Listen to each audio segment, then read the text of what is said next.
let's do a little rundown of Kingdom Hearts Chain of Memories. Very, very interesting topic to discuss, because when we go through the Kingdom Hearts series, we played through Kingdom Hearts 1 and then we went straight into Kingdom Hearts 2, and there was an awkward decision in between where I wasn't sure if I wanted to play Chain of Memories or not.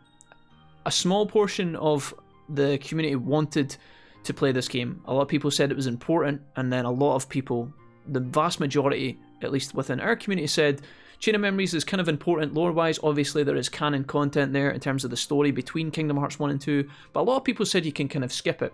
And one of the biggest reasons why I think a lot of people were kind of iffy about Chain of Memories is because of the combat and this unique card system. It's such a strange mechanic where you've got this blend of strategy and also real-time combat, because you've got a deck of cards, but then the enemies are wailing on you 24/7 without any hesitation. So if you're too slow, or you are mistiming your judgment calls, you're going to get interrupted and punished over and over. Even though we have now finished both the Sora story and the Riku story, I don't feel like I fully understand how this system works, and I think if anybody was to go back and review the Let's Play as a whole, you'll see exactly what I mean. We did manage to get through both versions on standard mode, both sides of the story, and I'm pleased that we got it done. Now that we've finished it, I feel accomplished and I feel good, and we're going to talk about why in a second. I'll give you guys a quick rundown of whether I think this game is good or not first of all, because again, a lot of people hate this game, and I'm not even saying that from I'm not even trying to be like a dick when I say that, right? There was a lot of people that really weren't really fussed about this game. A lot of people who came into the channel during the playthrough they spoke kind of negatively about the game. The reason I wanted to play it is because one, people told me that again it was important, and two, I kind of wanted to see if it was actually as bad as people said it was. Now that we've finished it, I actually don't think it is as bad as people say it was, but this game has mega problems sometimes, and I'm going to try and balance this in a way where people who are maybe checking out this review because you really enjoy Chain of Memories, or maybe you've just played it and tried it and you fucking hated it and you're looking for a bit of validation there, I'm just going to give you guys my honest opinions based on the fact that we've now just beaten it. So, as quickly as I can, Chain of Memories, it started off for me really rocky. I didn't really get the card system. The game has nice tutorials in the beginning, but there's a lot more to unpack that you don't really figure out early on. There's a lot of things like the map system that the chat had to tell me about, pushing up on the D-pad to go back to the start of your deck, shortcutting your heals and zero cards to down on the D-pad, were all things that I had to learn at the start of the Sora campaign, and maybe if I was paying more attention to the tutorials, I would have picked up on all these things easy peasy and it would have went really, really smoothly, but I don't know. Part of me feels like, although the tutorials are kind of simplistic and nice in the beginning, they miss out some things that really do change and make or break this game. I feel like once you really commit to this and you learn how to build your deck, one of the things, basically I feel like the game gets easier when you learn to build your deck properly. Another thing that I should have added to my list there about things that I didn't realise, when you add cards to your deck as Sora, Riku's not got this problem luckily, but when you add cards to your deck as Sora, I did not realise, and this is going to be totally obvious to people who love this game, I did not realise that the order you put your cards in was the order that the deck was cycled every single time you go through.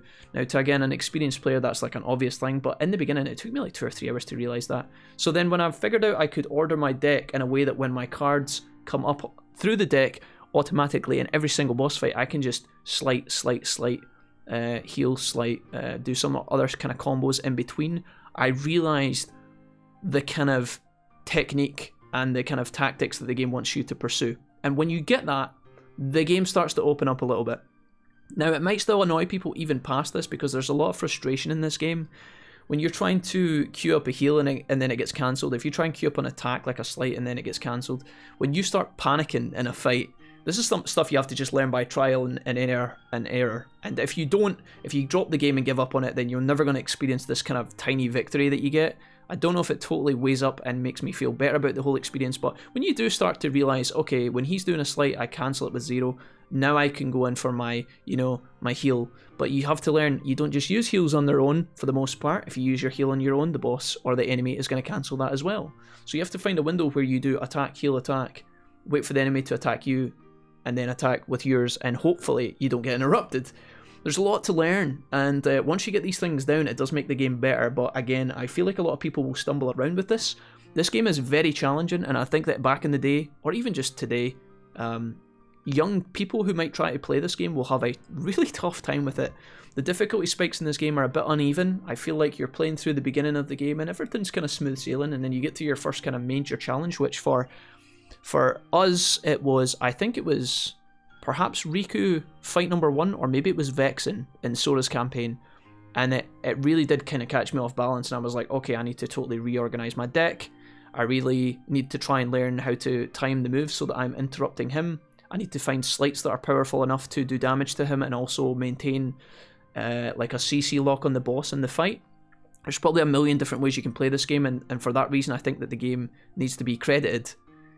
I still think, again, even though I felt like at some points I was getting it, I still felt frustrated. There was a lot of times where we were playing this game and I was swearing profusely, vulgarity, like tons and tons of vulgarities, trying to ventilate and get over the frustration of fighting these bosses, because what can happen is you can have a really nice deck where you're fighting the boss and you get the boss down to its last bar of HP, and then suddenly your deck starts to fall apart. You run out of cards, or your slights stop forming because you're on the 3rd rotation of your deck and you haven't really thought that far ahead for your deck. Your heals start disappearing accidentally in the middle of slights, you lose a 0 card, or you use your 0 card to cancel his power combo, and then he power combos again! And then you just get fucked anyway, and then the fight's over, you're back to the start, you have to go through it all again, 100 blitz dashes or whatever the fuck they're called. I can see why that pisses people off, but in amongst all that frustration, there is a really interesting puzzle game where you really have to use your brain and organize what you've learned to beat these challenges. When you beat the challenges, it feels really good. It does. And I don't think a lot of people are going to get to that sense of victory, but I can understand why the people who hate this game don't have time for it. And I can understand why the people who have enjoyed it, kind of like myself to a certain degree, feel a sense of accomplishment and, positivity once it's over. I'm not going to lie to you guys, there was many times where I was desperate for this game to end. At the end of the Sora campaign, towards the end of the Riku campaign, it got very repetitive. You're clearing out the same kind of areas over and over again, same kind of bosses but with different mechanic. Obviously Riku's got a much different playstyle, which we can talk about in a second, I guess. But there was times where I really wanted the game just to be over. Kingdom Hearts does a really good job, in fairness, of like giving you multiple layers to the ending of your game. So when you get to the finale, you really do feel like you're in the finale. A lot of games these days do a terrible job of giving you, hey, here's your second last level, here's your last level, okay, that's the credits, and you're like, wait, dude, I was getting pumped up for an epic confrontation. Kingdom Hearts doesn't have that problem. It literally will give you, boom, boss fight, boss fight, boss fight. This game does, to a certain degree, suffer from repetitive bosses, and that pissed me off massively during the playthrough. I won't, I got to discredit the game in this regard. When this game was made, it was made for Game Boy Advance, fair enough, and then they redid it for the consoles. Fighting Riku 4 times as Sora was like, dude, why? Why is that a thing? Fighting Vexen twice, Marluxia twice, anybody else who you have to fight multiple times, it's like, right, we've just beaten you, so then when you go through a tiny corridor and then you fight Vexen again, it's like, I've just overcame Vexen and it took me a good few tries. Now the game is rewarding me, my victory is rewarding me with another Vexen fight, but now he's harder. It's like, okay. That was kind of sad at times. Obviously they're trying their best to work with what they've got with this game in terms of like probably the hardware. Even on the consoles, when it was ported across, they're probably trying their best to make this a fully fledged game, give you your money's worth and things like that. This game had a lot more content in it than I thought. The story and the plot, all of the dialogue and the voice acting between the scenes, they all take place in kind of bland white rooms, but they're very interesting, and it does kind of have a decent plot. If you can keep up with the plot and you know who's who and why everything's going on. I was very lazy in my approach to this game. I kind of am with Kingdom Hearts. I kind of just take it with a pinch of salt, and I'm very kind of like casual, lighthearted when I play this game. I want to really enjoy the franchise, and to a large extent I do, but I don't really get, I don't go for searching for hours on end trying to understand all the lore in that. I kind of get a vague grasp of what's going on, and for me that's enough, right? Some people are going to differ, and that's totally cool. But yeah, I do enjoy the fact that once Sora's finished, you do get to do the Riku stuff, because I think a lot of people might not have expected that. Some people might just stop with Sora, but it was cool to see Riku's journey, and I feel like Riku was a lot more, to me, at least by the end of his campaign, a lot more likable, because you understand some of his pain, and you understand his connection with Mickey, and it was quite nice playing a style on the second half of the game where you don't have to worry about your deck, you just have to use the decks that the game's given you. Now that removes some of your creativity as a player, which is a bit of a bummer. Some people might not like that, but if you're lazy like me and you've already done all the Sora stuff, you just want to get through the end of it at this point for the story, at least in my opinion. So when I was just given deck after deck and I just had to fight, and I knew it was just based on, okay, here's the parts of the jigsaw, you just have to solve it now. That kind of playstyle was quite relaxing in the second half with Riku, and I got through Riku's content much faster than I did get through Sora's stuff. I mean, we did Sora in like 4, 5, 6 live streams, and we did Riku in like one and a bit, right? Very little at the end of yesterday's, and then all of today we powered through Riku and got it done. So that felt really good. Riku's decks and everything felt fun. The only one I hated was the Alice in Wonderland deck. That one sucks fucking huge balls, and that can forever die in a sewer for all I care.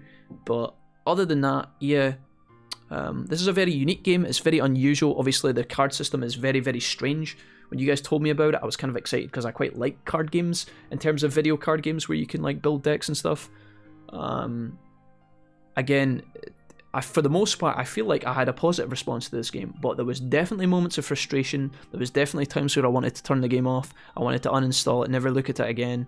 We powered through it, we forced ourselves to grind it, and luckily because the bosses were good and challenging, which is healthy for a video game in my opinion, you don't see enough of that in the modern era, when you do beat it, you feel great. So whether you're totally feel, I don't know if I'm maybe I'm trying to convince myself here, this is maybe like post some sort of like fucking anxiety. Maybe I'm just trying to convince myself that I enjoyed it, but yeah, I don't know. Pretty positive response to this game, but I can totally understand why some people dislike it. I can understand all the pain and the suffering, and it really does come down to, do you have enough time to invest in the game to learn its mechanics, to look online and maybe pick up some tips, look up some guides? I think that once you do that, it will change your perspective on the game completely. Do you like the franchise enough to even bother pursuing it in the first place? Again, your scenarios that you're in, your worlds, it's very, very bland. You know, you go to Agrabah and it's Aladdin, and guess what? He's trying to get the lamp off Jafar and save Jasmine. You go to Ariel, guess what? Ursula's trying to steal the trident. It's very much the same, you know, simplistic Disney plot garbage. I think the most exciting stuff is definitely the Organization XIII stuff and how that ties into Sora, Axel, Riku, Mickey, and all the other fucking random ass motherfuckers kicking about in there. So yeah, I would definitely recommend it if you fancy card games, I guess, or if you enjoy Kingdom Hearts and you really want to play it. But if you were to say, Jack, I'm a pretty casual fan, I like Kingdom Hearts 1, I'm about to go into Kingdom Hearts 2, do you really think that I need to play this game? I would say no. And that's where I think a lot of people would agree with me in terms of my community before I played this game. I asked my community, I said, should we bother with Chain of Memories? Do we need to? And it was so mixed. Some people were like, yeah, Jack, go for it. It's really good. It's really necessary. It's really important to the plot. Really, really integral. And then other people were like, nah, you can just look up a Wikipedia page or watch a movie. In fairness, when you start Kingdom Hearts 2, they actually give you a video summary of what happens in Chain of Memories for the most part. You're not going to get everything from that tiny video the first time you watch it. Obviously, playing the game will give you the full kind of idea or a better impression, but you could definitely just watch a summary. In my own personal opinion, again, people are going to fucking mega disagree with that, but I don't really give a fuck. That's pretty much it. I hope you guys enjoyed. Thank you for watching, and yeah, we'll see what Kingdom Hearts game we're playing next, I guess.